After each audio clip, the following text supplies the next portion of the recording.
Hey guys, Ryan here, and today I'm going to bring you a replay in one of my most recent tier 10 tank, the Object 140. Now I already had the 62A, so Wargaming very kindly researched the 140 for me, so I didn't need to play the T54 again. So with the tier 10 discount going on, I just thought I'd buy this tank, get it in the garage while it's reduced. So we're in Prokhorovka, and I'm going to be platooned with Felix in his K91. Now, the 140 is a bit of an interesting vehicle. I used to always think, I'm not going to get it, because what's the point when I have a 62i? But, there's a couple differences here. The 140 has 5 km/h better top speed, goes 55 instead of 50, and it's also got 1 degree extra gun depression than the 62i. It's got 6 degrees instead of 5. It is a little bit less accurate, but only a tiny bit, and it's still a good gun. And I used to always think, 1 degree of gun depression doesn't make a difference. But let me tell you, there's a lot more positions you can use with 6 degrees than you can with 5. And I'm going to show that today, fighting the mid-ridge on Proc. Now, obviously, T62A has a stronger turret as well than the 140, so it won't be overmatched.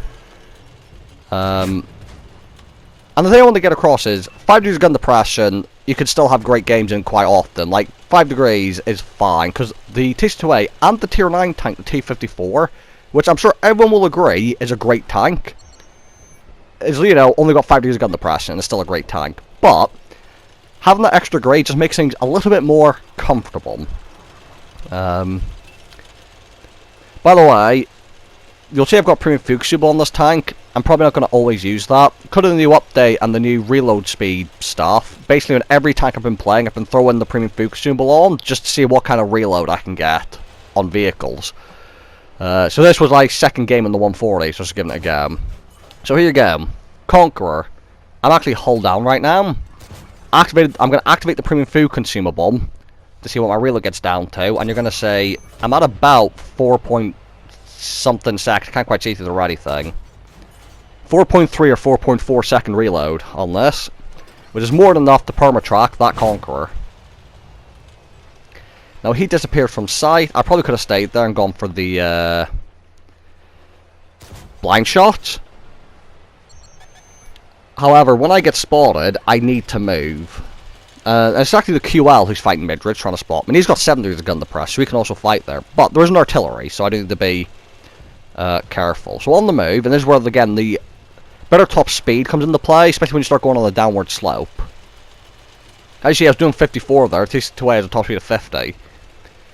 So I kind of get now why a lot of the good players would go for this tank. You're going to say, I'm going to back up after getting a shot in at the Rheinmetall, and I'm still looking for that QL.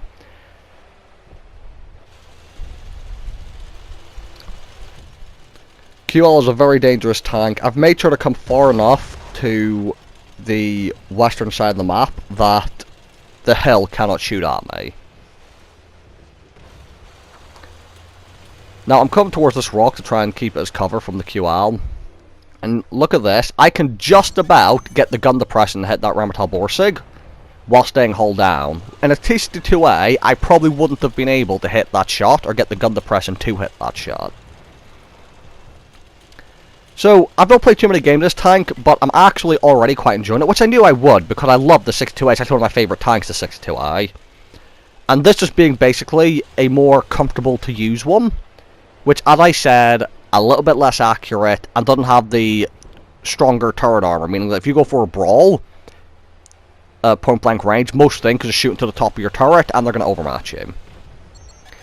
But if you just play normally, then this is actually, I would say, the better tank. I've been changed into a believer. I used to doubt everyone saying the 140 was better.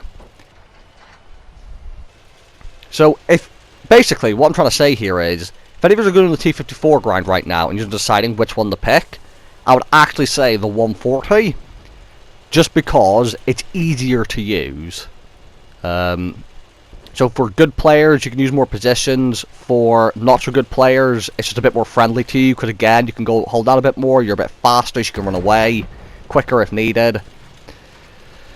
I'm now retreated all the way to base, and there's a defender here. So using these buses here, I'm I'm going to put a shot into him, and I do get spotted, but that's actually by the 907 to my right. Now, again, blind shot into the lower plate, which I do hit. And now 907's here on full hit point, so I'm a bit scared of him. Now, I do have a DPM advantage over him. He's got pretty troll armor. But I'm going to keep the standard round loaded, because he does not have much cover here. Meaning that once I go around there, if I shoot him in the lower plate over and over again, I can just go straight through him easily. Now, you see, I'm looking for the defender, and I'm going to try and spot the defender before going out for the 907, because he's got a big gun I don't want to get hit by. I do spot him, back up, I'm going to try and get the gun depressing on him, and I'm actually going to try and go for a Cupola snipe. Now, the Cupola and the defender are not very big, but I do manage to hit it anyway. Now, waiting for the defender to die, he's now gone. Now time to get the 907. Lower plate shot, again, it's only 1 degree of gun depression, but every degree extra helps, I suppose. Able to finish off the 907, and now there's just a few enemies left. The QL, which I believe is still alive in the center.